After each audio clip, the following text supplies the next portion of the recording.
There we go. Below that, we've got our volume control. Now, this volume control has three functions. You can virtually control the volume for the handset, which is the built-in feature. Also for the speakerphone, and you can adjust the volume control for the headset if applied or attached to this phone. So the volume control will have three functions, allowing the volume to control the handset, speakerphone, or even the headset option. Up here to the right of all of these buttons, we have some quick shortcut buttons, starting with the very top. This, of course, is our mute button. When this is selected, the button will illuminate red. There'll be a red circle, light circle red, just around the button when it's pressed. Of course, a mute button will mute the call to where a caller cannot hear you speaking, and that does apply to speakerphone, handset, and the headset option as well. Just below that is the headset button. If you do have an attached headset, there are connections on the back to which that will need to be attached. But with that selected, the audio source will be set to the headset, and this also will be illuminated if it's pressed to indicate it is being used. If it was accidentally selected, it will shine green. So there'll be a green circle around that button when selected. Below that, we have our voicemail button, probably a button you'll become very familiar with, but when that is selected, it will ask you to enter your voicemail password. When you are at a desk at your phone, it does assume that that phone is assigned to you, so you can simply hit that button, enter your voicemail password to log into your mailbox. Now, with this phone system, being that it is in the cloud, you are able to access your voicemail in a number of ways, whether it's at your phone at your desk, at a phone maybe in a break room or in another office, or even from an outside line. So we have a number of ways to access your voicemail, and we'll be going over that in greater detail here very shortly. Just below the voicemail button is a redial button. The redial button, when pressed, will bring up the last call that you placed or received. And now it also does allow you to go through a call log. So when you press the redial button, your screen will show the last calls that were received, and you can use the arrow buttons left or right to filter those calls. You can look at all calls, received calls, missed calls, transferred calls, so on and so forth. And then the up and down arrows will let you go through any individual call entry to have it selected or provide further detail for the call log. So this is not only a redial button, but also kind of a call log button to look at extended call list. And just below that, you have your speakerphone button. When this is pressed, of course, the audio source will be your speakerphone. Now above that, we have a little screen here. This digital screen is virtually black and white or a green screen. There is no color options on it, but you will see the date and time typically. If you do not, the phone says no service or obtaining IP address. That means there's an internal network issue with the phone. Of course, you can bring that to our service department to work with, but the phone does provide you with details as far as the date and time and if there are any service issues with the phone itself. In the upper left-hand corner, you'll have an icon that shows your audio source, whether it be the handset, speakerphone, or headset. And next to that is the phone display name. This typically will be assigned as your extension, followed by your first name, last initial.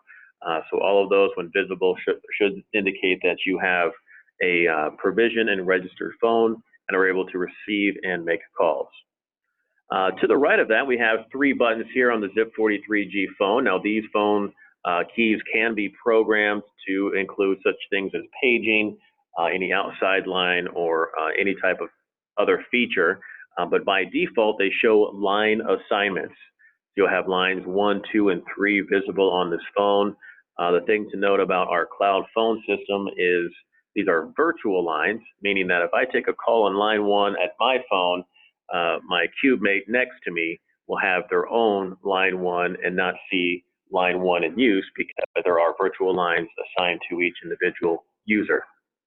And lastly, just below the screen, we have 4 buttons here. Now, we refer to these buttons as soft keys. They're called soft keys because the display above that are the key assignments.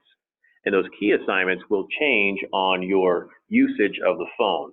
So if you have the phone off hook and it's not in use, you will see menu, do not disturb, pickup, and a directory button option. But if you do pick up the handset, those options will change to be such as transfer, hold, conference, or end call if you're actively on a call. So those keys there, just below the screen, are basically assigned the options above it, and they will change depending upon your usage of the phone. So just take note that those buttons are not permanently set to their options. They do change when utilizing the phone itself. So that, ladies and gentlemen, is the Zip 43G phone. It is a pretty standard phone, and we're going to introduce our application that'll help extend that and provide additional services through your phone service. But before we do that, let's go ahead and quickly talk next about the voicemail services with your phone system. Now, they are pretty standard voicemail services. You do have the ability to check your voicemail through your phone, but we'll show you how you can extend upon that by accessing voicemail through our desktop application and accessing voicemail from a group anywhere in your facility as well. So if you're looking at the handout, we'll start at the very top here, setting up your mailbox. Now, all users who have an extension do have an active voicemail. When setting this up for the first time, I recommend using the phone itself to set up your voicemail, because during that process, after your initial login, you'll be asked to record your name for the system and also to record a personal greeting. Now, when you first set up the voicemail, you're not required to do the personal greeting at first. You can either choose to do that now or at a later time. You are required to set your personal password and to record your name so that you do not have a default system greeting that will announce to the caller who the voicemail box is assigned. So with that in mind, just keep note that when you first log into your voicemail, you'll hit the voicemail button on your phone. You'll be prompted to enter the password. This is currently set up as this to be your default password. Once entered, it will begin the new mailbox setup tutorial. The steps will include for you to set up your own password. The password must be a minimum of 7 digits with a maximum of 16. You press 1 to accept the password. Once you've entered that, it will repeat that back to you. So please note that if you're using speakerphone to set up your password. If you wish to re-enter the password, you can press 2. But once you have set your password, it will then ask you to record your name. You simply say your first and last name and press pound when you're finished, 1 to accept, or if you'd like to re-record that, you can simply press 2. Once you re-record or accept that recorded name, you can press 1 to continue. And the third and last option for setting up your new mailbox will be to record your personal greeting. This will simply allow you to record a personal greeting for callers to hear. You can press 1 to record that, or if you wish to press 2, you can continue and do that at a later time. So as long as you have your recorded name, callers will know that they've gotten to the correct mailbox. So then once you have set that up, you can access your voicemail in a number of ways. You can simply do that from your phone. You can do that from another office if you wish. You can do that within our desktop application or even from outside of the office. And these are the instructions to access your personal voicemail from anywhere within the Gowan phone system. If you are assigned an agent within a group, you're able to access that mailbox as well from a phone or the desktop application. So you can not only check your personal voicemail, but any voicemail that's come into a call group. And on the following pages, we simply give you the shortcuts to access the voicemail options through the phone. It is nice to know when you're browsing through your messages that 3 will erase or delete a message, 2 will save, and so on and so forth. So it's just kind of a nice way to get a shortcut through your phone. We will talk a little bit more in detail about the voicemail, but this is a quick guide to that on how to set that up. Again, it's probably best to use the phone when doing that the first time. If you have any troubles accessing that, if you could just let David or Frank know. They will relate that message to us with our technical support. So that is a look at your voicemail. The next handout we provided was a user's guide for the desktop application. We were told that the IT department should have rolled that out or installed the MXIE application. That should be on your desktop here, and maybe it's not as messy as mine, but here we have the MXIE icon. If you do not see that, please let David or Frank know so we can have that installed. I believe tomorrow we will be at the Lebanon office and a couple of others to install the phones, verify the application is installed, and get everyone online. If you do have a MXIE icon now, you can simply log in if you would like to follow along, set up your voicemail, but you are free to log in at any time if you'd like to kind of take a look at the software. A couple of things to note about our desktop application. It is not required in order for you to use the phone system. If a phone is ringing, of course, you can answer that phone, but to use the application is not a requirement. However, with that being said, at times the application will be needed to log into any type of operator group. So if you ever fill a receptionist role within the McGowan Insurance organization, you will be required to log into MXIE in order to manage those calls.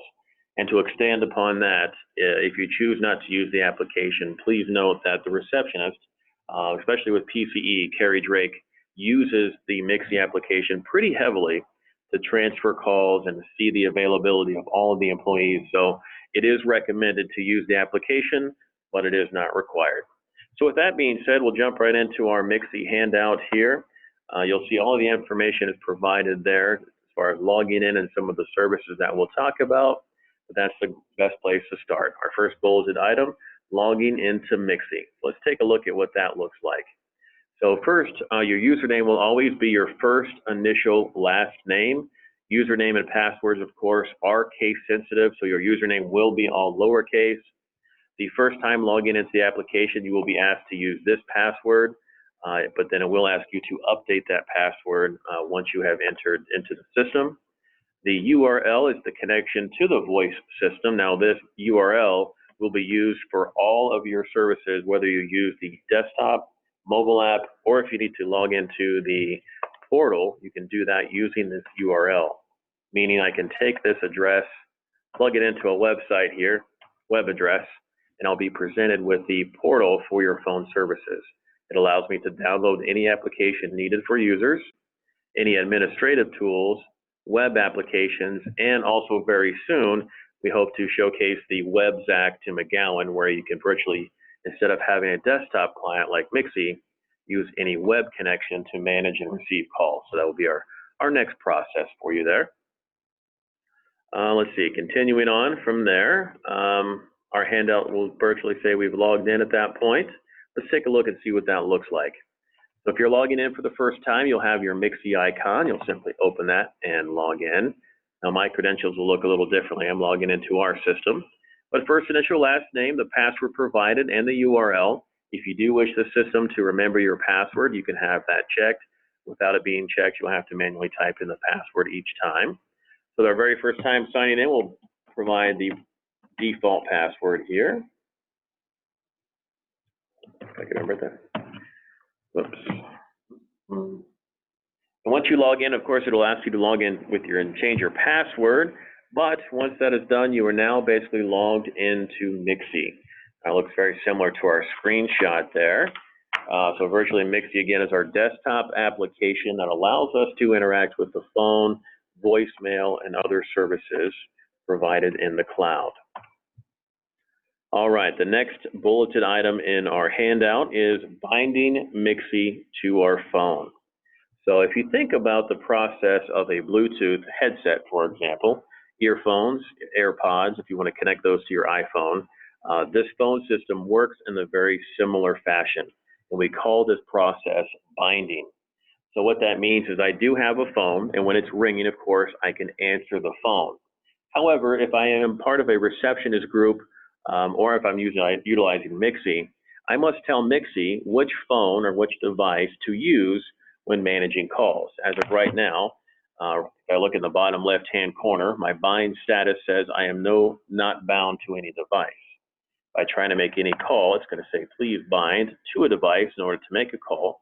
I see that indicated in the bottom right-hand corner. And without being bound, if I try to call someone internally, it's going to say, you first must bind your MXIE to a device.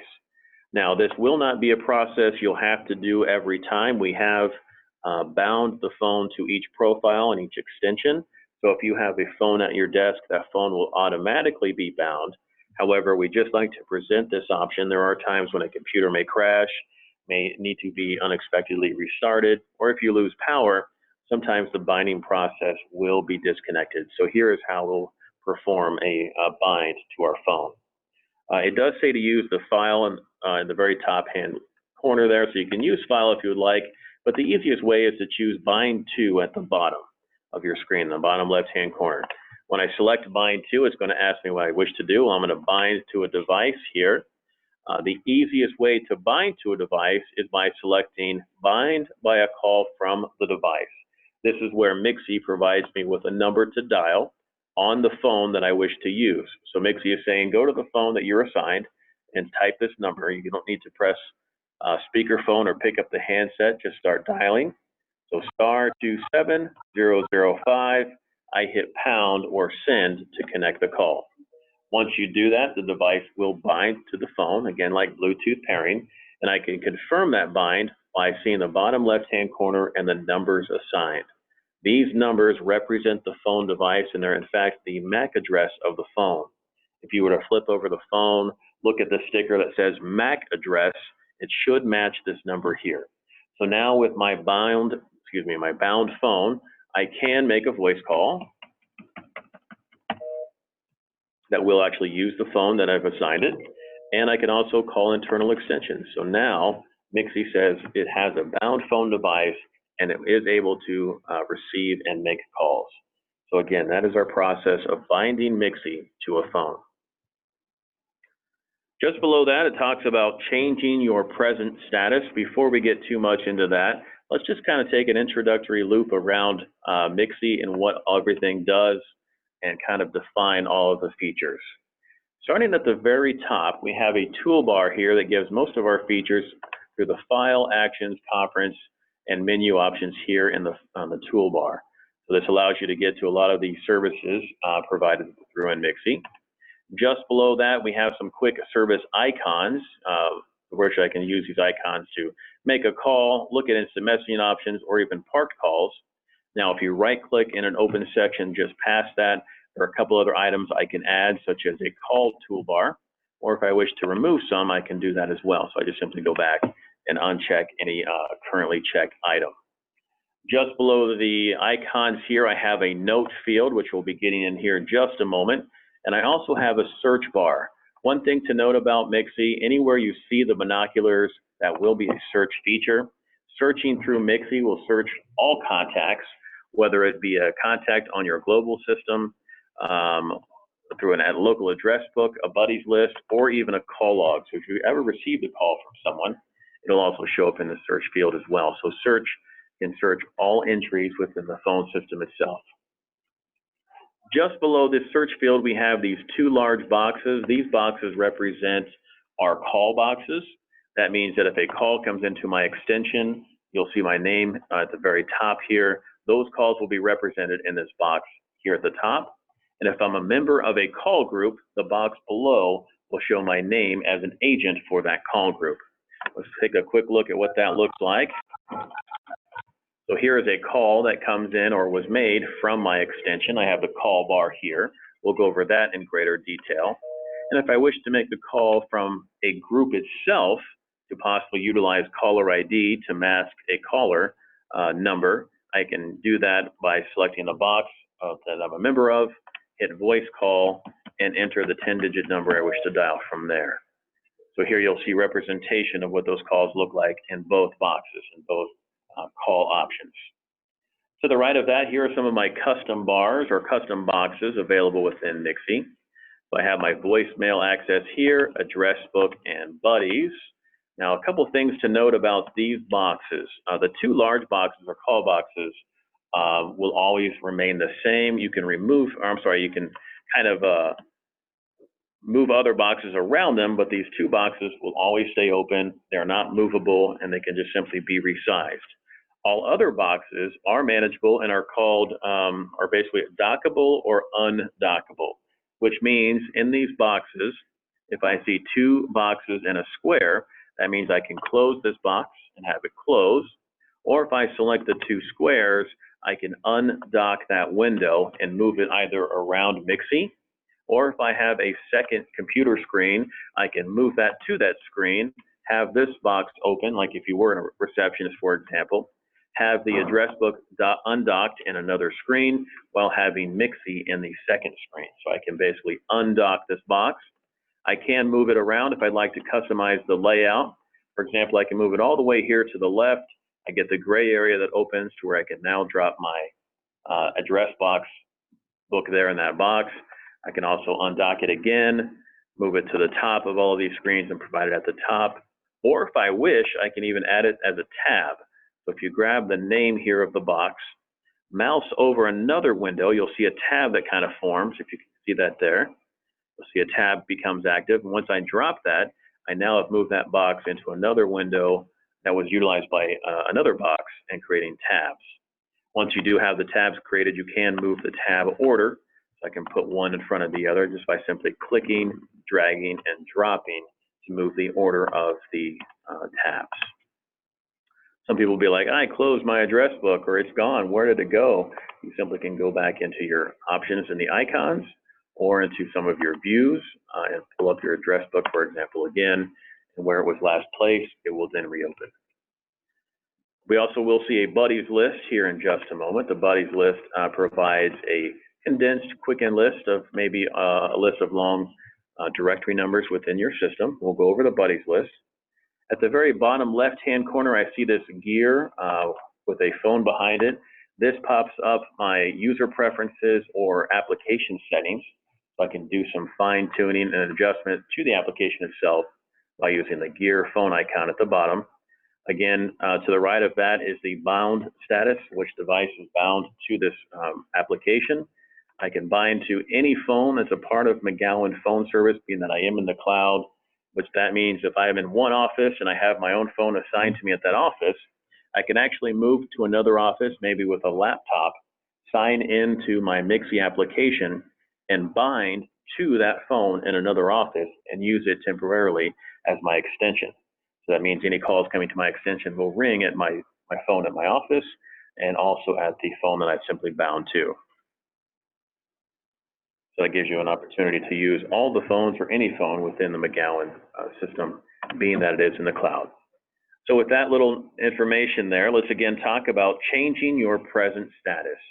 So when a phone is in use, of course, when anyone calls it, it will ring to that phone or go to voicemail. A nice way or a nice feature to utilize availability and status of a user's presence is utilized through the present status icon. Quickly, if we look at our address book here, we'll see we have all of our extensions for your phone system. Next to them are these little circle icons. Those circle icons indicate their current present status.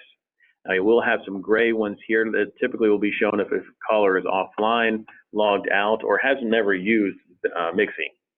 So, talking about the status here, I currently have my availability set to available with a green dot. If I select the drop down, I'm giving additional options to set myself whether I'm busy, at lunch, or in a meeting. Once I select that icon, people will see next to my name in their address book here, as you see here, somewhere, that virtually there will be an icon just like this. It'll say I'm in a meeting, and that'll allow people that have logged into MXIE and that are part of the network can see that my status and I'm currently unavailable. I'm actually on this executive speakerphone here. These are the icons that indicate whether we're offline with a circle, gray circle. If someone is on the phone, you'll see this phone icon that they're currently speaking to someone. We have someone here that's not available. If you do see this little phone icon at the top, that is telling me that Joe here is logged in, but he also is logged into the mobile application. So when I send a call to Joe, he may not be at his desk, he may be at a client site, and that call will be answered on his mobile device. So that little mobile icon will indicate if a user is on the mobile application as well. Here we have a user simply logged into the desktop application, and their availability is set to available with the green circle. The availability does play effect not only to your extension with your personal calls, but also to calls as an agent. As you see here, I select the two call boxes. I have myself selected the agent role in this agent test box call group. Now watch what happens when we choose our presence from that group. Now in a group, you only have the availability to either be available or not available, which means you can either take calls by being available or not take calls and set yourself to be not available. So within a group environment, we only have the two options. There is a wrap-up time. The time is usually about 10 to 15 seconds, which when that is selected, that will virtually allow you to finish up the call that you recently or previously have hung up with before you take another call. Again, that time is about 10 to 15 seconds. Now, when I select my extension box at the top here, my drop-down menu does give me other options, so I can personalize my extension calls. When I do set myself to be at lunch, for example, at my personal extension, my group member status will change automatically. So I set myself to be at lunch as an extension user, which will basically assign my role as an agent to be not available now. I can extend that present status and availability by using the note field just below the status. So if I said I'm at lunch, for example, I can say went to White Castle, will return at 1300 hours.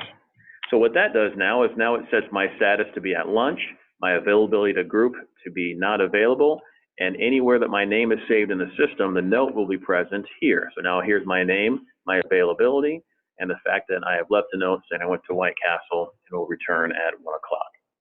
So you can utilize this status and note feature to help everyone else in your organization know your availability, and it certainly will help a receptionist in her role to know if a call can be transferred to your station or not. Now, to remove all of these settings, I can simply hit the X to delete the note, hit the drop down to set myself global available. That will leave my extension available to receive calls and my agent role as available to receive calls within the call group. One thing to note about the present status and your extension: when you do set yourself to be at lunch, it will set you to be unavailable in the group or call group, so any calls coming to that group will not ring at your station. However, calls to your extension will continue to ring. So virtually this is just a visual present status. If you wish to use that status to also manage call handling options, those can be done through the properties menu. So if I go into preferences, I can use call handling to create rules that say when I change my status to be anything other than available, I can use that to forward calls to voicemail or to another group member. And those are called our call handling rules. We'll go over those in greater detail later in the training. Looking again at our handout here, our next bolded item is setting up a buddies list. Let's go over that here briefly. Before we get into the buddies list, let me introduce you to the address book. The address book can be accessed through the icon here at the top. When the address book is open, you do have a search field here and some other options here to export a list, to search, and so on and so forth with the icons there. Now, the address book consists of these 4 directories. The MX directory, think of it as your global address book. These are all extensions that are currently active within your system, whether they be for an individual user or if they happen to be an extension for a call group. So I will see all of the extensions for your system within MX directory. Below that is a buddies list. We define a buddies list as a condensed list of maybe extensions or employees that you work with or frequently need to send calls to, transfer calls to, that you can see in a condensed list using buddies. Next, we have the speed dial option. Speed dials are basically administered at the admin level. If you wish to assign a number to a speed dial option, that will be done by your system administrator. Once it's entered as a speed dial, you'll see all those entries here within your speed dial option. Next, you've got local address book. If I wish to create a local address book for numbers that I use frequently and I've used from my Outlook, anywhere that I can create an address book, I can do that and create one here locally and have that visible to myself only, not to any other users.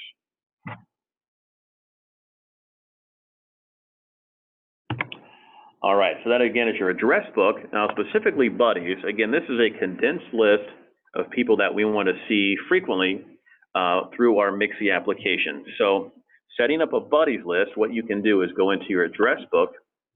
You can find or search for someone that you wish to have added to your address book by using the search field here. Once you find a user you're looking for, you can simply right-click and choose the option to set as buddy. Once you do this, they will be moved or basically copied into the buddies list, and you'll see their name listed there. If you wish to remove someone from a buddies list, you can go into the buddies list, select their name and hit delete, or you can right-click and remove the buddy option to have them removed from their buddy list. Now, when I remove a buddy from an internal number, it does not remove it from the phone system. It simply removes it from the buddies listing. It is still an active name and extension within the system at that point. So I went ahead and add Robert here to my buddies list, so he's now in my buddies list. The buddies list can be presented to you in an easy way here by going to the buddies icon. So here is a quick list of the buddies I have created. If you happen to accidentally close the buddies list, it hides a little bit differently. It hides under the role menu. So I basically click it again to bring up our buddies list. So here's my buddies list here, everyone that I want to see on a daily basis. So virtually the buddies list allows you to see not only someone's availability, but if they're also on a call. So the buddies list does become quite handy if you find that you interact with these employees on a daily basis, and you can see their status and any notes they might leave. Up above here, I've created some folders for my buddies list, and that's very simple to do as well. So if I wish to create a list here, a group, I'm going to go in and create a group by right-clicking anywhere in the buddies list. I'm going to call this the sales team. Now I have my groups up here at the top, or my folders, and to add them, I can simply drag and drop from my buddies list into that sales team. Or I can even go back into the address book, expand buddies, find a name or entry I wish to drag to my sales team, and just drag and drop. One thing to note, if you do want to have an outside number added to your buddies list, you can do that just as well. So here I have my local address book. These are external numbers. I can simply drag and drop that into my sales team. And now not only do I have local numbers in my sales team listing, but I also have an outside line as well. So that's very beneficial to transfer calls to, or if I wish to message someone internally, I can do that quickly, all while using the buddies list. So that is setting up a buddies list. Now, a lot of these features we realize are very new and could be complicated at first, but once they are set up, we find that it becomes pretty easy to understand after that.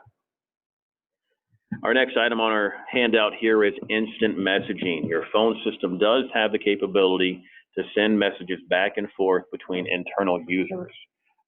With our latest application, we do have the ability to message outside or text outside numbers. That is an additional feature that would have to be licensed, but the feature does allow you to message outside if your corporation would like to do that. But to message internally, it's very simple. We're going to use our buddies list here. I can simply find any name that I wish to send a message to, double click on that user's name. It'll open up your instant message window. You have the chat feature just down at the bottom, so go ahead and type in your message. You can either hit enter or there's an arrow somewhere sometimes. I just hit enter and that will send your message to the user. I do have some quick access icons down here at the bottom. I can choose this icon here to see all of their call information, send them an email or a voicemail, or even send that user a fax. If I click on the phone icon, these are all the contact numbers saved within the system that allow you to quickly call that user. If you do frequently message a user, you can also look at a call history between you and that person by selecting the options above. You can filter by day, week, month, or 3 months. So that does indicate that any message that is sent through the system, of course, is recorded and kept active. And also, please note that it can be seen by administrators. So anything you utilize within the system can be recorded and kept as part of the logging system.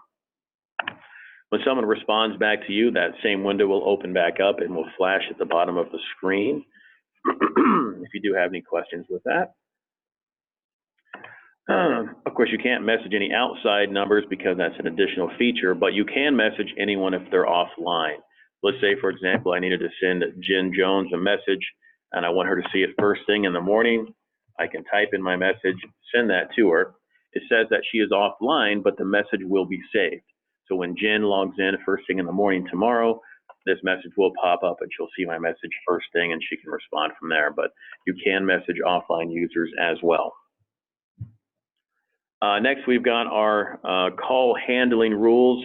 We're going to come back to that in just a moment, but that is where we virtually talked about expanding our preferences, whether we want to forward calls to other options. But let's go ahead and look at calls first before we get into call handling, and we'll come back to that in just a moment.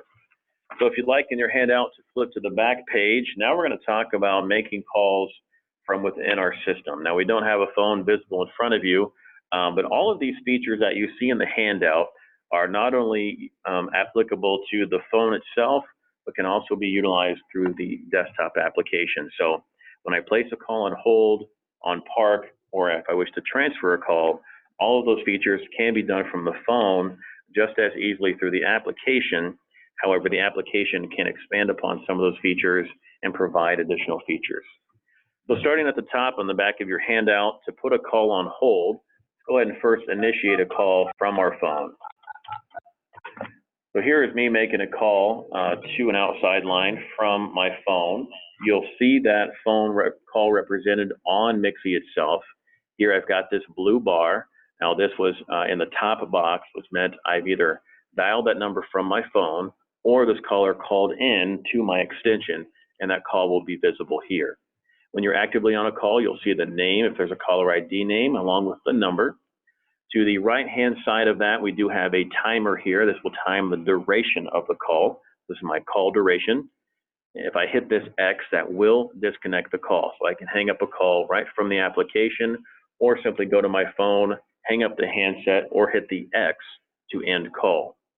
Just below that, I have some quick features. The hand is our hold. The P stands for park. T, of course, is transferred. And the cassette, if you remember what those are, will actually record this call if I wish to have record of it and wish to record that. So with that call bar here, let's go ahead and first talk about placing a call on hold. Now, just like we talk about it being done on the application, it can also be done on the phone. So if I'm looking at my phone right now, the screen says I have transfer, hold, park, and conference. So if I wish to place this park on hold, I can simply do that by hitting hold on the phone. When you press the call on hold, the application will show that the phone is on hold, the hand has disappeared, and I can hear that the caller is listening to on hold music or advertising. To pick up that call, the phone says resume, I can hit resume. So those same features now can be done from the application as well. So using MXIE, I can place this call on hold a couple of ways. I can double click on the blue bar, placing the call on hold as you indicate here. I can pick that back up by double clicking again. I'm now back on my call actively. Or I can use the hand feature here to place the call on hold, changes the call box to on hold status, and hit the arrow to resume call. So both of those features can be done from the phone and also from the application. So placing a call is just as simple as using the icon or the button on your phone. Next, just below that, we're going to talk about transferring a call to a user. There are a number of ways to transfer. Whichever way works, feels comfortable with you, is recommended. But I'm going to show you a couple of different options on how to transfer calls. Of course, you have that option from the phone, but since we don't have that visible to you, let's go ahead and utilize MXIE to transfer calls. Again, from our call box, we have a T that stands for transfer.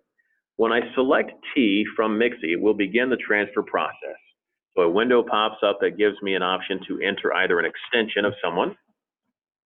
I can type a name, first or last name, and that'll possibly bring up options as well. Now, when you utilize the name feature, you'll see that nothing basically came up. The reason for that is because there might be a couple of Derek's. There may be one or two different users with the same name. And so when there are multiple users, the name feature doesn't quite work as handy as typing in the extension. If you don't know the extension or the name of the person you wish to transfer to, you can use the address book. Once the address book comes up, you have the ability to search within your MX directory, global address book, your local address book, or even buddies or speed dial list. So I can search for the name here. There's the person I wish to transfer. I can select their name and hit OK. There is their extension, and I'd simply hit enter to transfer the call. So I'll do that now, or hit the transfer button. Once you hit transfer, of course, I'm calling myself back, so it doesn't quite work that well. But you do have the ability to transfer right from the application simply by using the T icon. Let me show you another way that's going to utilize our buddies list to make transferring even easier through MXIE. We'll represent a call coming into our desk here. I'm making this call here. You can see that we're actively on the call. It's not on hold, and I wish to transfer this to one of my employees. To transfer this, I can simply even use my buddies list. Here I've got my buddies list on the right-hand side. This call will be for our on-tech person here, Beth here. She's offline, but that's okay. We'll simply go ahead and drag this call box to the person we wish to transfer the call, let go when the name is highlighted, and I simply transfer the call utilizing my buddies list by dragging and dropping the call. So again, your buddies list is pretty vital and important if you do manage calls and receive calls quite frequently. Let's go a couple more options here. Not only can you transfer to internal extensions, but remember we set up those outside numbers as well. You can drag and drop to those numbers also. So right here, if I have an outside number available, as I see here, I can drag and drop that number to that option as well, and that will be transferred to an outside line as well. So if you have a lot of vendors or employees or customers that you have an outside number for, you can add them to your buddies list as well to transfer. So that's transferring. Now the last option we can do is transfer to voicemail. Now this is where the application does make transferring to voicemail a little bit easier. You can transfer to voicemail on the phone, but it is not a built-in feature. When I transfer to the phone and I type in someone's extension, it of course will attempt to dial that person. If they don't answer, it will default and go to voicemail. I can use a trick option to transfer to voicemail on the phone by hitting transfer, dialing *86, followed by that person's extension to transfer to voicemail using the phone. However, the application, that is a built-in option. Let me show you how we can easily transfer to someone's voicemail using the desktop application. We're going to say this caller came into my extension here. They wish to speak to Beth Brown in the office. I can use the T option to transfer. I'm going to type in Beth's name. It doesn't quite come up there, so we'll do an address book entry. Search for Beth's name here. We'll select her name and hit OK. Now, if you look within this box, it says either press Enter to transfer the call, or press or select / to transfer to voicemail. So with Beth's name in this box here and her extension, if I hit the /, I've now transferred that call straight into Beth's voicemail. They'll hear the recorded greeting, and it will not ring Beth's phone. So if you have someone in the office who wishes not to speak to a caller, but does want them to leave a voicemail, you can use that option there. Another easy feature to transfer to voicemail would simply be to right-click on the call box. So here I can right-click on the call box here. I have the option to send a user's voicemail, and I can do that as well. So I can simply type in their name or extension, just like I did before, but this option will automatically send right to that person's voicemail. So there are a couple of ways to do that. Again, that is to transfer a call to voicemail. Looking down at our handout again, the next option we're going to talk about is parked calls. Virtually, the system has an ability to park a call or virtually place a call in a extended hold. Let's first kind of compare the two and talk about what a hold and how it differs from a parked call. When I place a call on hold, as you see here on our screen, this call bar is placed on hold. The caller is listening to on hold music, but let's say this caller called in and wanted to speak to David. I'm not sure where David is at. I place the call on hold. I run back to David's desk. Oh, he's there. But what's going to happen is I have to come back to my desk to maintain this call, to resume this call, to begin then to transfer this call to someone else. Now, what I can do instead of placing the call on hold is to place a call on park. Park is simply placing my call into a virtual hold, allowing it to be picked up by anyone who's logged into the system or by any phone. Think of it as a large parking garage with 99 places, and I'm going to place this call in the first available parking space. So I'm going to go ahead and select P on this call, and if you'll watch your screen, we'll see what happens when I do this. When I place that call on park by hitting P, the call virtually disappears from my station, so my phone is free to use. The caller is still on hold and listening to on hold music, and I can verify that by choosing the parked calls icon at the top of my desktop here within MXIE. So when I choose the parked calls listing, the parked calls box will open. It shows me a parked call ID, caller ID of the caller who called in, the individual or agent who parked the call, and the duration of the parked call itself. So this here is telling me that I have a parked call on 00 by this number, and that call was parked by Derek. Now the parked call duration is only for the time in which the call was on park. I could have speaking to this caller for 30 minutes, but they've only been on park for 40 minutes, and that's important to know as we kind of watch the time here. So what this means now is now I've got this, my phone is available. I don't have a call on hold, but I do have a call on park 01. How is that beneficial and how can that be used? Well, if I need to pick up a park call, I can simply double click and pick up that parked call. So here I've double clicked on park 00 and the call has come to my desk. So I've basically just opened that parked call up. I want to place the call on park again. Now when I did it this time, it gave me another ID of 00. So MXIE will show you the caller park ID number when you place that call on park. Let's say this call was in fact for an internal employee. I can virtually open now my text window and say call parked on 00. That virtually allows me to place a call on park, tell my employee they have a call on 00, and to which the employee can then go and pick up that call from MXIE or even from the phone. To pick up a parked call on a phone, you look at your phone display. I have a pickup option. I simply hit pickup.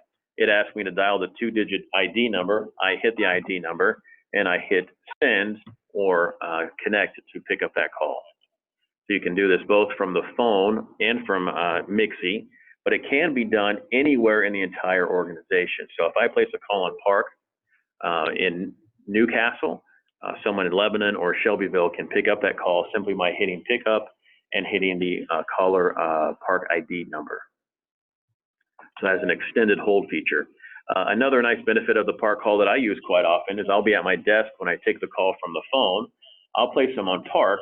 I'll sign into my mobile application. Once I'm signed into my mobile application, I then picked up the park call, and my caller never knows that I moved from my desk and now I'm walking out the door utilizing my mobile application for the same call. So again, your park feature is an extended hold that places a call in a virtual parking lot that anyone can answer from any phone, application, or mobile device within the McGowan organization. All right, and then next we're going to talk quickly about initiating a conference call. So there are a number of ways to use a conference call feature within your phone system. You can create a phone conference from the phone itself. That is called an ad hoc or an on-the-fly conference call. So simply you would make a call, initiate that call with the first person, select conference, and make the second call. Once the second call has picked up the call, you will then hit conference button again from the phone to create a three-way or conference call straight from the phone. You can create conferences from the phone, but we find it's a little cumbersome. The easiest way we recommend is to utilize MXIE to create conferences. At the very top of MXIE on my menu bar here, I have the option for conference. 3 options below that include web conference. Web conference is an additional license that utilizes MX Meeting. If you don't have that license, that feature will not be available. I don't think we have that feature on the McGowan phone system. But below that, I have 2 other options. Now I can do an ad hoc conference. Again, that's a conference on the fly. So virtually, I'm calling into my conference bridge. I'm going to create a conference using the MXIE software right from now. So that's my on-the-fly conference. However, if I wish to schedule a conference call for my sales meeting, let's say next week, I can use the schedule feature. When I go to conference, I select schedule. The schedule conference window will open. I can see I have no scheduled conferences right now, but I would like to create one. Down below in the right-hand corner, I can choose now to schedule new conference. My edit conference window will appear. The conference ID is presented to me. Now this conference ID is system generated, so I cannot change that. But everything below that is customizable and I can change those options. The name, for example, I can change to my sales meeting, to our monthly sales meeting. That was do sales meeting.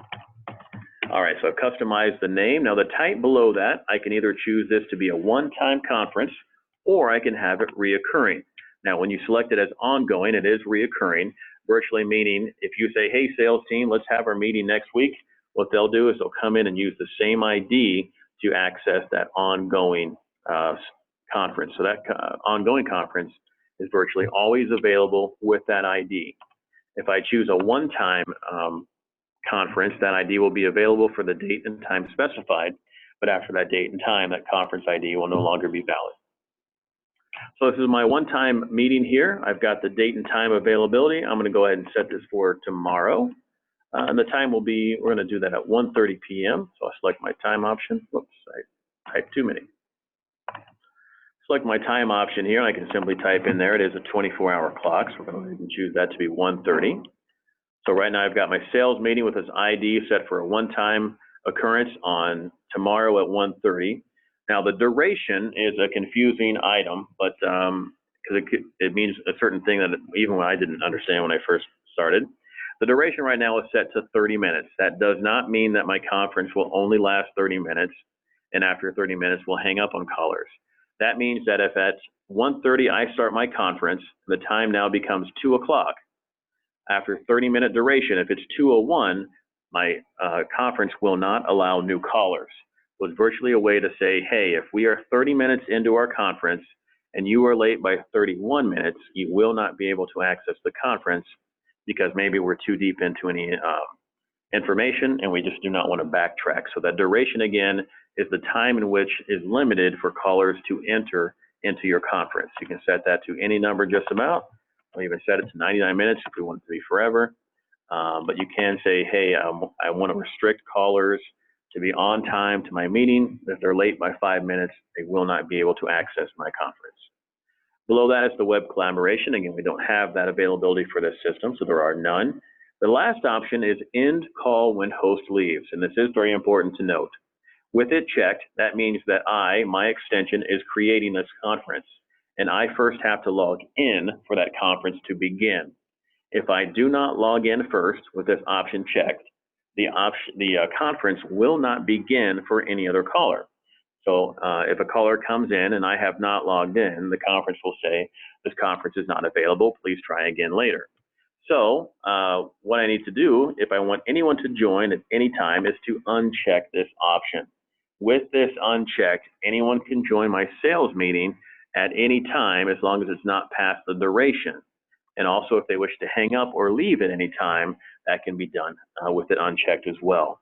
So the best option, if you're, for example, if you're choosing this conference, creating this conference for another team member, always remember to uncheck the option at the bottom, the end call when host leaves. That virtually allows anyone to log in to start the conference, and anyone can leave and the conference will end at any time. All right, so now I'm ready to save this. I'll go ahead and hit save. This is now listed in my scheduled conferences. Now I do wish to invite my attendees. How can we do that? We hit the drop-down menu here and we have our invite options.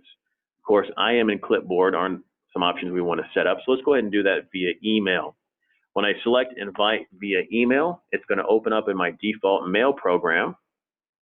And you can see here, I've got a new email created that's for our conference call. Here's all the details in the subject. I can now input any email address for my to invite to the conference, a location if I'd like to include a map. I have a start and end time already filled out for the specific conference. Here are the details for the conference below. Please join my sales meeting conference on this date and time. Remember, we do have a 99-minute duration, so please don't be late. And then below that, here's the number to call from outside of the office. And if you're inside the office, you will dial this internal extension to join your conference. Now, this is different for your system. I'm logged into ours internally, so these numbers would be different. And then lastly, you're given the conference ID to join the conference once you've dialed either the inside internal number or external number. When you're ready to do your invite, just go ahead and simply hit send, and that'll go to all the recipients, and they'll have the option to save that calendar item and be able to join your conference at that scheduled time. Again, that conference will stay active until the date and time is passed. Once it's passed, it will be deleted. However, if you need to edit or delete that, you can simply hit the drop-down item to edit. If you want to start it early, you can hit drop-down and start the conference if you would like. You can even start the conference by going into, of course, to the number internally and start that as well. But if I need to delete this scheduled conference, I can simply hit the X and select yes to delete my sales meeting conference. So that then is the ability for a conference call. Let's go ahead and open up the call to any questions. Are there any questions so far on anything we've covered at this point. Hopefully you guys are still there. You've been pretty quiet. I think I have one chat message here. Let me pull that up. Yes, Norma, you should be able to hear me, and if you haven't, I am so sorry. I apologize. This is a new application we're using for our online presentation, so I'm sorry if I missed your chat there. Hopefully you were able to hear that. We are recording this video and training session to provide for anyone who has missed this or needs a refresher. So this will be presented to McGowan as a training video once we're completed here. A couple of things I'd like to extend upon that kind of was brought up in our last training session. Someone had a question on how to initiate a three-way call. With the phone system, that is incredibly easy. It is considered to be a conference, so it does use the same technology. But let me show you how we can do that utilizing MXIE. It can be done on the phone, just a couple extra steps. But when you use the desktop application, it is just as easy to create a three-way call. So let's show you how that is done here. We're first going to initiate our first call. Now, of course, to create any of these features, the caller does have to accept your call. If they don't pick up, you won't be able to add them to a three-way call. They do have to physically answer the call before that three-way call to begin. So here I've made my first call, and I'm going to place this caller on hold so I can add my second. So what I can do is first go into my phone and choose line 2, or if I want to initiate it from MXIE, I can simply hit voice call, type in the other call I wish to make, wait for that caller to answer. Now, once they answer, I can initiate my conference or my three-way call. So I'm speaking to this caller. On the active call box that is white, I want to right-click and I want to create conference, our very last option. That's going to move this call into our conference bridge. What do I do with the third caller? I simply drag and drop them down to our conference, and now all three callers are active on the three-way call. So it does use the conference bridge, but this is in definition a three-way call. So here I'm on my three-way call. I have the options to, try to mute this here, is to record this call if I'd like. I'm going to cover recording here in just a moment. I can place the call on hold. I can begin a web conference if I'd like, or mute the call for all the callers here. And with this checked, I can have it end call when host leaves, or if I uncheck, anyone can leave at any time. But here I've initiated a three-way call. If I wish to disconnect someone, I can simply do that. I can disconnect my last person there, and of course, I can disconnect and end my conference, my three-way call. So again, three-way calling is as simple as dragging and dropping in the system to create that ad hoc conference or three-way call. We did kind of mention a call recording in our last training. Let me show you case that.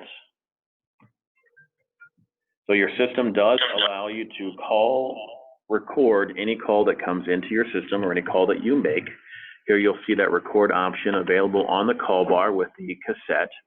Now if I select the call recording option, it's going to say this call recording is being processed at the end of the call, and it will take some time to process the call. So we can choose to hide that message or not, but I can see I have a check mark next to the cassette, so it is actively recording. A couple of things to note about recording is I can pause that. To do so, I have to hit the cassette again. Now it has stopped pausing. If I hang up this call, however, it's going to no longer record the call. I do have to be actively recording the call when I hang up for the recording to be saved. Again, you can pause by disabling the call recording, but to save the recording, I need to make sure that when I end the call has been placed in record status. Now, when the call hangs up, here's what will happen to this call recording. So this caller has actively hung up. In the background, it is trying to process the call recording. When it does complete, we will get a confirmation in the bottom right-hand corner. Once we receive that, as we have here, it tells me I have a new voice recording.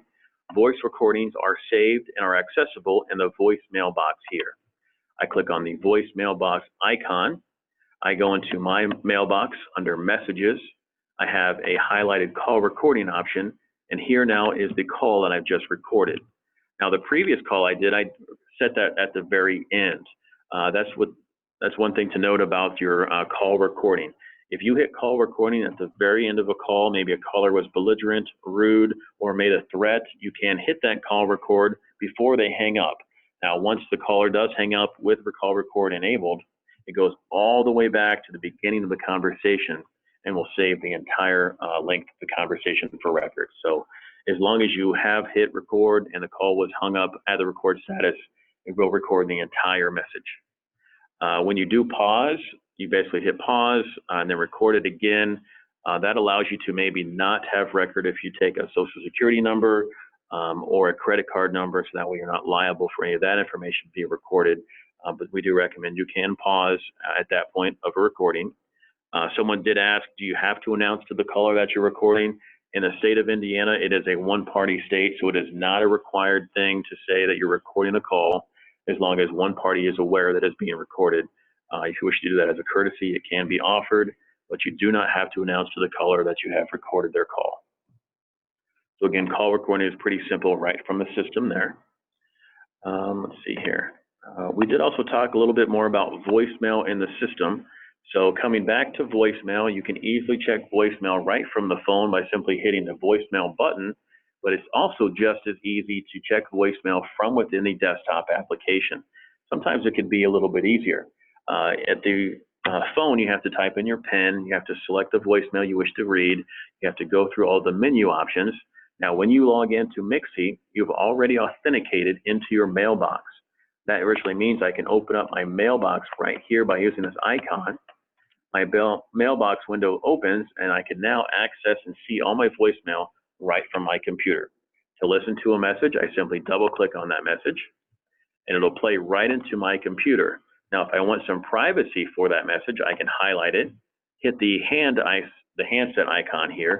Now what it'll do is it'll ring to my phone, and I can pick up the handset and to have privacy now listening to that voicemail. I can extend upon my voicemail messages by right-clicking on a message where I can play via computer, play via my phone that I'm bound. I can mark it as saved or unread or unsaved virtually. I can add a comment or a note if I wish to add so for archive. I can reply or forward. Now, these are only available internally. So if I want to reply to an internal call, I can do that here. Or if I want to forward this message to another internal number, I can do that as well. You can copy, move, or delete from the inbox. Now, when it says copy or move to box, that is not moving it to a mailbox. That is simply moving those or copying to a folder created within your voicemail. So if you wish to copy this to another folder, you can do that by simply using those options there. I can additionally save this file if I wish to have record of this and save it on my computer to maybe send to someone internally via email. I can save that here. It will save it as a WAV file.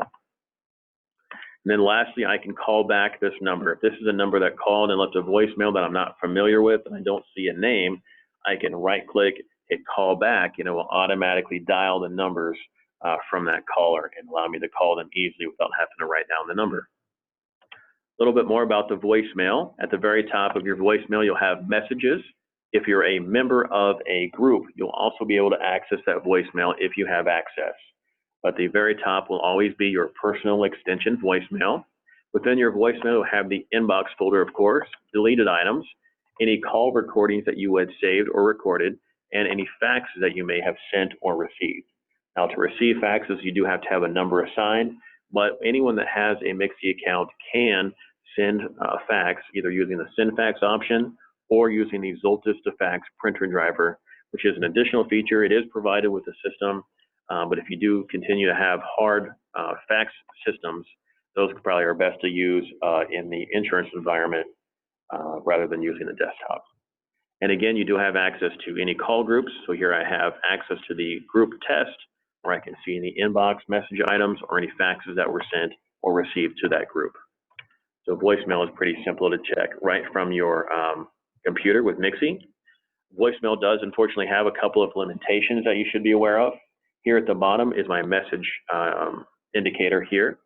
So if I choose my own voicemail, it's telling me that I can have up to 75 messages, after which if there are 75 and someone tries to leave a 76, they will not be able to. It'll say this voicemail is currently unavailable. But I have 68 of 75, so I'm getting pretty close. But then I also have a time duration limit as well. So I can have a maximum of 120 minutes of voicemail, after which 121, the voicemail will not be able to be saved. So you either have a count of 75 or a time of 120. Now that might be different on your system, but your limitations are kept visible on the system there. And lastly, within voicemail, you can manage the message greetings. So if I need to change my name or voicemail greeting, I can simply from my voicemail hit the gear icon with the envelope, select the mailbox I wish to manage the greetings of. The voicemail settings window will appear. Here I can manage my recorded name, any of my greetings, or auto-attendant greetings. Greetings actually can have up to 4 custom messages. I can easily switch between those by highlighting the message I wish to save and hitting this icon for highlight. Once it's bold, that message now becomes my active greeting message. Someone calls my extension, this is the message they will hear. I can use that for vacation, holiday, any moment I need a custom greeting. If I want to go back to my old greeting, simply highlight it, hit apply, and that greeting will be accessible there. Here's limitations on your mailbox, so you have up to those limitations there, but your greetings can be easily managed right from the application. This may be beneficial too. Maybe you're a member of the reception or main number line, and you guys have closed for the day and you need to update your voicemail. You can log into this application from home or the mobile device, quickly go into the mailbox greetings, recorded greeting that you're closed, make that active, and now when callers call into the main line, they'll end up in that greeting with the closed greeting active. And one last thing we'll just note on the handout, actually a couple more, is the call handling rules. We'll take a step back to that. If you wish to customize MXIE and how it operates, you can use that gear in the bottom left-hand corner. This will bring up your preferences menu. You can do such things as sort the address book differently. You can change the default action of double-clicking on items. But 2 things to note is you can use call handling and notification rules. Notification rules can virtually, for example, say, send you an email with any new voicemail message with the attached message. So if you wish to have voicemail sent to your email, you would use your notification rule to do that here. The call handling rules can be utilized for vacation, or if you need to forward your calls elsewhere, you can use the call handling rules to do a number of features. Here I created a rule for my vacation mode. I'm going to select that. It is checked, so that means beginning at 9:24, my calls will be on vacation. Wish that were true, but it's not. We're going to hit modify for this rule. Our editor window will appear. You can enter a name for the call handling rule. You can apply certain events when this rule will become active. This I have set for any incoming call. You can set conditions for when this rule will become active as well. I'm going to select date range. And then you can choose an action and what will happen when this call is applied. So virtually I'm going to forward to. So I can forward this either to an extension or even to an outside line. On the right-hand side is my rule description and my editing features. So this rule is going to be applied for any incoming call and when the date range, if I select that blue item there, I can choose a to and from date. So from 9:24 to 9:28, this rule will be active. And that is from the time your system opens to the time it closes. And the action will be to forward. I'm going to forward this to extension 563. Now I can forward that to an outside line if I'd like. So I can send calls from my voicemail if I need to, or my personal cell phone. But you can use this to create a call handling rule that will virtually manage how your calls interact. We talked about our present status and what happens when we go to lunch. Currently, by default, of course, your phone at your extension will ring. Let's change that to go to my team member when I'm at lunch. I can create a rule here, select a new rule. I can give it a rule name. I'm going to have it when I'm basically there's no incoming call, but I'm also going to choose my presence. This is going to basically allow me to say when I choose the presence of at lunch that this rule will become active. I'm going to forward this to another group member. So here on the right-hand side, it's asking me to specify my presence. So if I hit this option, I can say at lunch is my present status, and the action is to forward to another extension.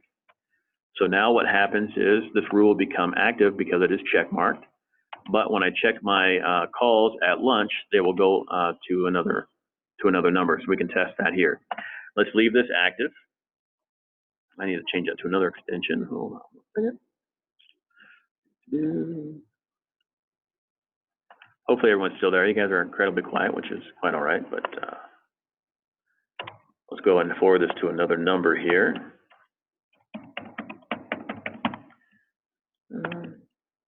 So we'll go ahead and test this. Right now I'm set to available, right? Someone calls my extension, call rings in. I can virtually answer that call. Now when I choose my presence to be at lunch, here's what happens when someone dials my extension. The call does not show up active on my MXIE, and the caller was forwarded to my cell phone, which I have ringing on my desk. So again, call forwarding rules can be applied for presences, so you can basically extend the features using the call handling rules. It comes in very beneficial and very handy. You can do a number of things with the rules. For example, looking at them here, I can choose these rules to be active if it's a call from a certain person or a certain number. If I have a very important customer that when their call comes in, I want it to go straight to me or straight to voicemail or to another extension, I can specify call from and specify a number that will basically manage when the call comes from there.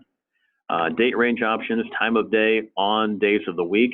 I not only can use this for any incoming call, but let's say if I'm on the phone, I want it to go to my next agent, or I want it to go to my manager. So you can virtually do some extended features there. If I'm not able to answer the call, I want the caller to get to me, I can choose to forward it to my cell phone if that's the case. At the bottom here, you can forward it straight to voicemail. The Find Me, Follow Me feature will attempt to find and follow you anywhere on the system. So again, it's kind of a way to say, hey, I want this caller to always get to a person and not end up in voicemail. And then there's also the reject option. So if there's someone calling you that you need to block, you can use the reject option to block that number. And one last thing I'll talk about is our screen dial feature. If you guys do have a CRM application, you make quite a few calls during the day, maybe you are working with a client and they have provided their signature with their phone number, instead of having to always manually dial these numbers, you can use our screen dial feature. So as long as you're logged into MXIE, which we are, you can go anywhere within your computer, whether it be a website, email, CRM application, or even a Word document. You can highlight the full 10-digit number, press Control F12 on your keyboard, and once you press that sequence and highlight the number, that number then is pushed to MXIE and will automatically dial right away. So it's a very easy way to really never have to pick up your handset or manually dial a number. It's a very quick way to dial any outside numbers. Folks, I think that does it for now. Now, we will be on site tomorrow in Lebanon, and I believe someone will be at another location to install the phones, to ensure MXIE has been installed, and to work with anyone individually. We'll probably sit down with the receptionist and make sure you do feel comfortable with the call flow and call situation. But now that we kind of are starting to wrap things up, does anyone have a question that I could address at all? Derek, it's Nancy Swan in Indianapolis. Yes, good morning. Good afternoon. I don't see an icon on my desktop. Were we supposed to have those on there today, or will that not happen until tomorrow? We were told by the IT department it would be there. So if it is not, maybe try and restart, see if it will be. Yeah, possibly. And if it's not in the morning, we will be on site, so we'll be able to work with them. But we were told it was pushed out. So maybe try a restart real quick and see if it will show up. If not, then we will have to sit with you tomorrow and make sure it's installed. All right. Yeah, Derek, this is David Bundy. Yes, David. I will check on that as well to make sure that that's on the radar. Just to make Thank you, David. Thank you, sir. That flows in.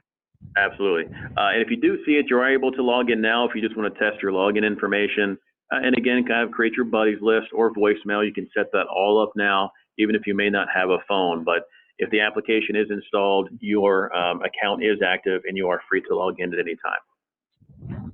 Yeah, and Derek, just a couple of questions or comments, I guess, kind of both.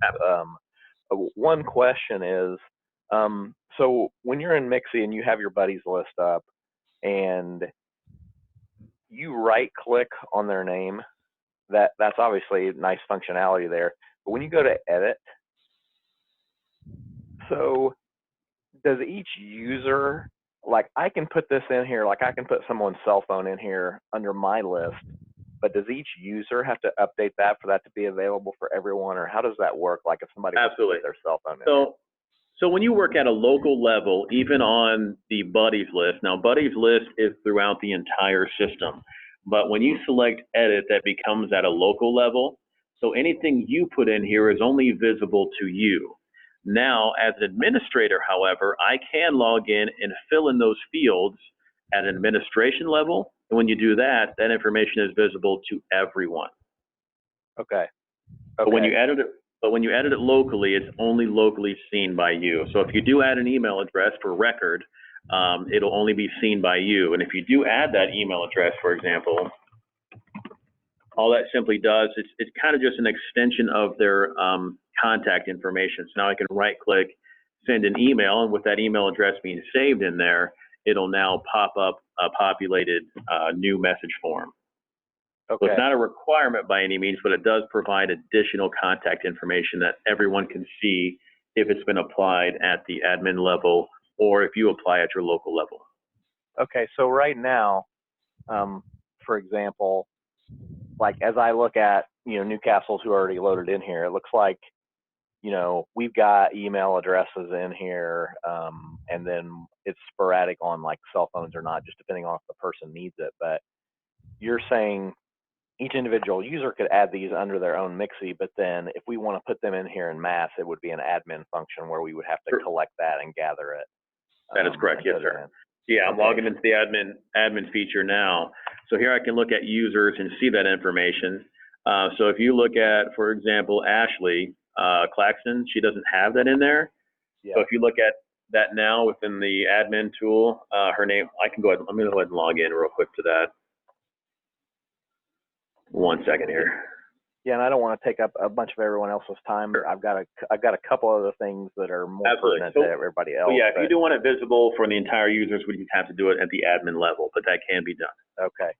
Do you know, will people's email addresses and things be in here, or what will show for the McGowan users from the get-go? If it's confirmed that we want it in there, what would the format be? I mean, like, for example, moving forward, we would just, I mean, if there's format of first initial last name at McGowanInc.com, we can just, I'll just let Mike know, the project manager, say, hey, Mike, they want all the email addresses. We can easily do that. Yeah, actually, I'm looking because I can see McGowan users. Yeah, it looks like some of them are already in there. Yeah, everyone should be in there. It's just I don't believe we were informed that if we want to put email in, we can. What is the email address format? Is it McGowanInc.com or? It's McGowan INSGRP.com. INSGRP. So like for Kyle here, I can simply go in and just, would this be the correct format? Kyle. No, it's gonna. No, it's Kyle H. Oh, I see. Okay. So it's everybody's first name, last initial. Okay. INSGRP.com. Yep. Okay, perfect. So now Kyle's will be active, and we'll just hit apply, and now everyone should see that. So, excellent. Okay. Now, one thing it does not do with that, are we wanting email notification by default for everyone? I don't think so. Okay, so we're with that was we're just saying if you want email notification, you'll have to go into MXIE and set that up. But yeah, we can easily add additional information. If you have cell phone information, even we can add that too. Yeah, and that'll have to be a discussion on the cell phones, because obviously we have people that want that and are okay with it, and other people that absolutely aren't. Obviously, our producers and people would need it, right? And probably wouldn't want that in there. If it was in there, for example, if you right-clicked and choose make a call, it would show not only their business number but any cell phone number added as well. Right. In Zach, I really will be excited when we get you guys to Zach. It is presented so much nicer and it is a lot easier to use. Yeah. But in the next version of MXIE, those additional numbers and contact information are represented very well. Yeah. Just having the cell phones in there for certain people is very nice, especially for Nancy, who is in the receptionist role, because then she can just get people quickly if they're not available. Yeah, and she doesn't have to give that out even. She doesn't even have to give that out. She can forward to that cell number and the customer will never know. Right. So I guess one thing I'll just kind of say, and this is more to the group at this point, I mean, it's like Derek said at one point, there's multiple ways to do some of these things. And I think you hit it on the head, Derek. Sure, there might be preferences, or one way might be a little bit better than another, but some of these things if you find yourself doing it all the time and you struggle, then that's when maybe we need to get you some help or get an answer. But some of these things like conference calls, I do conference calls fairly infrequently. I'm doing them more and more, but I've learned a way to do that and there's other ways to do it, but I've figured it out. So there's a lot of those things that you can there's multiple ways to do it. And if you find yourself failing at it or something like that, then that's when we would give you all, help on it, certainly if it's a repeat function. But the one thing is the call park feature is, I know it's simple. I mean, it's easy to understand, but for example, Nancy gets a call. She calls somebody and says, hey, David, I've got a call right now. Then at that moment, and I know you all have direct dial a lot of the time, but at that moment, you can tell Nancy, okay, thank you, I was expecting that, and Nancy can put it right through to you. Or you can say, hey, Nancy, park that call. I've got to pull up their account in AMS or whatever. So the park feature is very flexible on what you can do with it. Or if you you get a call, Nancy transfers it to you, and then, oh, well, you need to talk to someone else. Hey, I'm going to park that, and then you can just call them or whatever you want to do to contact them to say that call's parked. Same thing for parking it where, hey, I'm going to switch offices, just leave it out there. So I guess early on, especially the parking feature, until everybody gets comfortable, is going to be something that you're going to want to try to use and be advisable, just to buy you some time to get your feet under you before like a call comes through or something like that. It's a good place to click on that, park calls and just pull calls that way. Absolutely, David. And just to expand upon that, being that you are new to the system, placing a call on park, you cannot accidentally disconnect the call. So you place someone on hold, yes, you can actually hang up on a person. Maybe you're trying to dial someone else. But placing a call on park will, take them out of your station, out of your phone system. And then also, if David's not able to pick up that call, for example, like you've said, hey, David, you got a call. He's looking up the account information. He gets distracted or on another call. He wasn't able to pick up the park call. It will come back to the receptionist or whoever placed it on park after 2 minutes. So it is kind of a way to say, hey, David was informed of this call. He didn't pick it up. I'm sorry, he's not available. Would you like his voicemail? So it does come back to you if you are the receptionist, for example. Yeah, and this is something obviously we're going to communicate to everyone, but I'll just say it for the people that are on here. It's going to be extremely important for everyone to update their statuses as they come and go and communicate on this, because that will make everyone's job, but especially Nancy's much easier for her to be able to look at this and tell that you're on the, it'll show if you're on the phone, but tell if you're at lunch or you're not available or you are available. And that's something that as an organization, we're going to have to kind of be reminding people of that message, because that status is what makes everything work much easier when everybody's, doing their part to update, their availability. Right. Yeah, I agree, David. That's kind of a shortcoming right now. And it was in the last training, it was actually stated upon that Carrie, she was like, I wondered how Carrie would know if someone's on the phone right away. So, and that's how she was doing that. So people were utilizing the statuses. Carrie gets a call, it's for a certain person. She sees right away they're on the phone. She can say, he's busy right now. Can I please take a message? So one thing to note is MXIE required?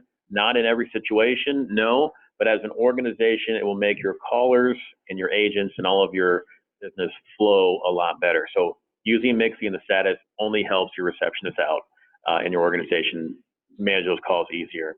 One thing to note, it is required though for those receptionists. So if you're in a reception group, you have to log in to take calls. If you come in the morning, you're not getting calls to the main number, you have not logged into MXIE to accept those calls. Yeah, and Carrie, we're small enough that Carrie she kind of periodically updates people's statuses when she knows. Right. But the size that we are now and the offices we have, it's really can't be possible for Nancy to be doing that. So it's just going to be something that I would just ask anybody to help your teams and your people, remind them to update those statuses, because that is the key to making some of these call transfers and communication working well. And I know the time frame was kind of pinched, but just to know, MXIE is no longer being developed. It does look, when I look at it, it looks a little bit outdated to me because the next version, which we have currently available, has improved upon things so much better as far as visualization and call flow. So once we get to that point to get you guys moved to that, I think you'll see even more how statuses can be a lot better. And there are some more extended features. I'm sorry, go ahead. No, I was just saying, great. That's good news. Oh, excellent. And then there are some features that we didn't quite cover today. And there is paging if you ever need that, intercom calls as well. A lot of other features that are still available that we just kind of want to get you guys' feet beneath you, and then we can talk about extended features after that. Faxing is also available too. We are recently in our latest version HIPAA compliant. So faxes are being certified with HIPAA compliancy. So we all have been trained on that. So a lot of features have been added to this phone system. David, are you still there? I am. Okay. Do we know who our admin is going to be here? Yeah, we're going to have to talk about that some, but it's probably going to be, it'll be myself, it'll be Carrie, and you will also probably be that, because there's just going to be things, Nancy, that you'll need admin access just because you'll know, hey, this is going to make my job easier, so I need to be able to go in there and change that. But at least us three, and we'll kind of decide from there. And Derek, obviously, this is a side note, that we can work on, but the admin training is something that probably we would like some kind of help on, to kind of a refresher, because Carrie and I have done it, but we're probably going to need a refresher as we have more users now as well, and so maybe another session for admin training. Absolutely. And a lot of things I didn't quite cover today can extend upon that as well.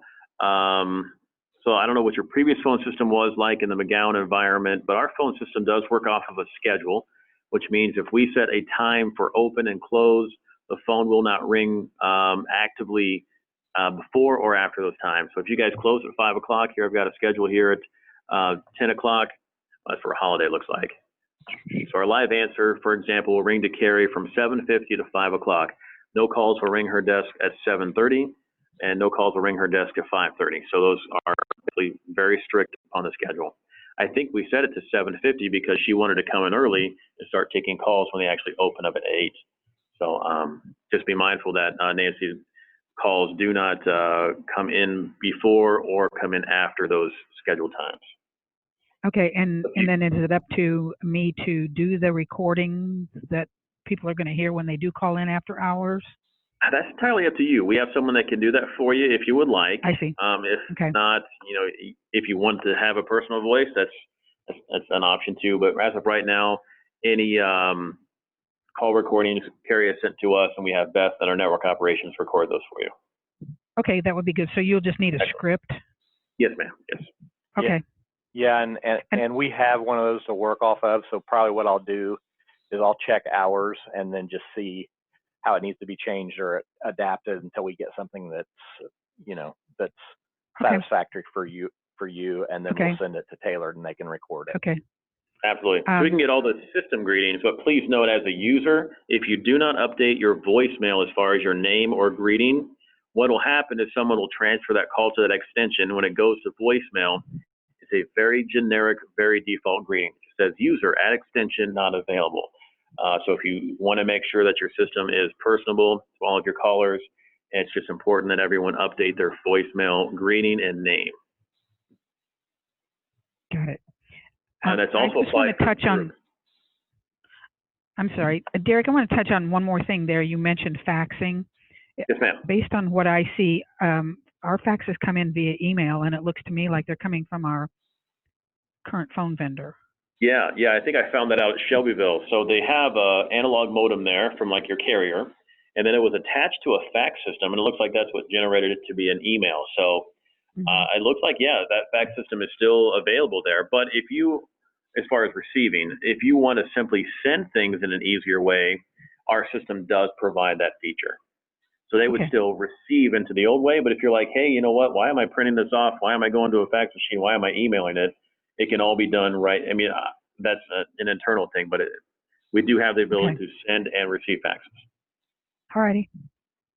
All right, we'll discuss that some other time. Absolutely, absolutely. Okay, thank you.